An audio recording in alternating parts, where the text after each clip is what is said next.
The Economics of the Other Great Debate 2.0. August 30, 2020 by Anna von Reitz. Meet John Maynard Keynes, the British architect of modern world economic policy, and try not roll your eyes upward toward the blue sky. The reason I say this is that Keynes came up with a lovely but patently wrong theoretic framework and concept for economic progress in the wake of the Second World War, which involved leveraging assets belonging to the people of this country to provide credit to rebuild all the other countries' Marshall Plan, my ass. And, here's where it gets hip waiter deep, a constantly and forever expanding world economy. This was largely based on the presumption that the world's population would continue to expand, and that perceived needs could be manipulated and increased via propaganda, to provide such a perennially expanding economy. This is attractive and exactly what the battered and worn European countries wanted to hear after the Second World War. The American generals who were sitting on a pile of American assets garnered from all of us under conditions of gross breach of trust, fraud, and deceit were ready to invest, and so the deal was done, and throughout the world, the name of John Maynard Keynes was heard to resound. Not so much anymore. The reason for the failure of Keynesian economics is as obvious now as it was then. 1. National and world economies are the result of beliefs held by, and activities engaged in, by living people, and will forever contract and expand based on changes in those beliefs and activities as well as changes wrought by natural disasters and technological advancements. Read that, a perpetually expanding economy is a pipe dream akin to the Big Rock Candy Mountain. 2. The generals were investing money and assets that weren't theirs in investments that amounted to endless black holes. Once the European nations got access to our credit to rebuild their war damages and pay for their defense, they became a queer combination of dependent and greedy, and wasted no time in failing their way to success. The concept of failing one's way to success is best exemplified by the career of General Robert McNamara, whose affable and high-minded personality enabled him to ingratiate himself despite having no talent at all at managing a business, and whose sense of timing enabled him to always exit his disasters right before the axe fell. In the same way, the nations of Europe that became dependent on American largesse in the wake of World War II, deliberately milked it above and beyond any sense or reason, and when they had succeeded in killing the cash cow, beat a hasty retreat and have attempted to wash their hands of the results. One pregnant example of this is the fact that most European countries have spent 2 to 4% of their own money on their own defense for the past 75 years, the actual tab being picked up by the Americans, and charged to us by U.S. territorial generals, who were also, of course, profiting themselves mightily by peddling their services as part of this round-robin of self-interested fraud on the part of all parties concerned, except for the actual Americans who were the goats. It wasn't until Donald Trump got a look at this that it was even addressed as an issue. Apparently, we are expected to pay the defense costs of Western Europe and most of the rest of the world for eternity, and this is all part of Keynes' half-baked perpetually expanding theory of world economics. Sooner or later, reality sets in, and as Margaret Thatcher observed, other people's money runs out. Endless outflow requires at least an equal endless inflow, or the system consumes itself, and as the European nations and members of the former Commonwealth taught the U.S. generals, it's hard to get inflow from turnips. So the expense heaped upon us without our knowledge or consent has bankrupted the U.S. Incorporated, and the USA Incorporated, both, and what we hear from the generals is either silence or threats. To all appearances, all they have been able to come up with is another half-baked plan to steal the mineral resources of third-world countries and manipulate currency markets. Now, everyone is looking at us, the Americans, who weren't consulted about any of this, and who never authorized any such deals, as if any of it were our fault and as if we benefited from any of this fraud and breach of trust by our employees. The first apparent result is that Keynesian economics is an epic fail, and the admission of this fact is seen in the worldwide sustainability movement. Someone, somewhere, most likely at the Vatican, jerked awake in the middle of the night and realized that endless, thoughtless, unbridled expansion of the world population is not a good thing, even though it is required to keep the Keynesian model going.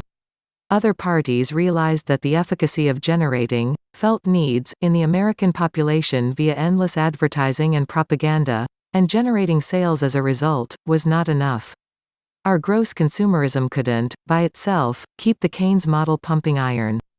And no matter how many juicy hamburgers and jock straps they inserted into the TV programming, and no matter how much fear they generated to promote more government services, things were topping out. The law of diminishing returns arrived with a thump on September 11, 2001, and the de facto default on Brady bonds. This is by far the most theatrical bond default in history, but what can you expect when Hollywood West and Hollywood East (DC) combine their efforts? The answer of the U.S. generals on that occasion was the same as it has always been: more war, more takeovers, more pillaging of the people and resources of other countries, to prop up their own service contracts and avoid the looming specter of what they call the real economy. For the uninitiated, the real economy is where we live, the false economy is where they live. The false economy is generated by an endless supply of paper chits issued as U.S. military script, enforced by legal tender laws, based on American credit and backed by American assets, and all predicated upon the unjustified and unjustifiable presumption that we knew about this and approved of it. However, these employees who are supposed to act under a very famous and very public contract, the Constitution of the United States of America, are not legally or lawfully enabled to act under self-declared but otherwise non-existent, emergency powers, to do any of this, and the other principles exercising our delegated powers, for us, the Pope, the Queen, and the Lord Mayor of London, are all fully aware of these facts. It's a con game, and a shameful one, and, though perhaps somewhat necessitated at the beginning by the destruction in Europe and Japan and elsewhere caused by World War II, its continuance and all attempts to blame the American victims of all this U.S. finagling in our names cannot be justified. So here we come to rebuilding a new economic paradigm. The answer of the Roman Catholic Church, acting in its profane secular capacity?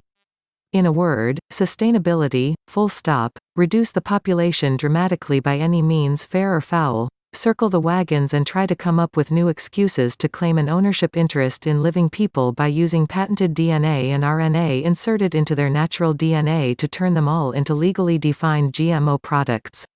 The Church has done some really odious things in its long struggle to impose worldwide poverty, their answer to the other great debate, but this one takes the birthday cake. We are supposed to be good little cows, and as the motto of the BBC loudly proclaims, listen and obey. And meekly accept being bankrupted and oppressed by people on our payroll. Right. Need we point out that this proposed second round is even crazier than John Maynard Keynes? Not only are the Americans awake now, they have called their actual and properly declared government into session to deal with this nonsense. No, we are not remaining silent and complacent. We have been grossly defrauded in breach of trust. These criminal acts against a non-combatant civilian population that has been at peace since 1814 cannot be excused as acts of war or waved away as a mistake, owing no restitution.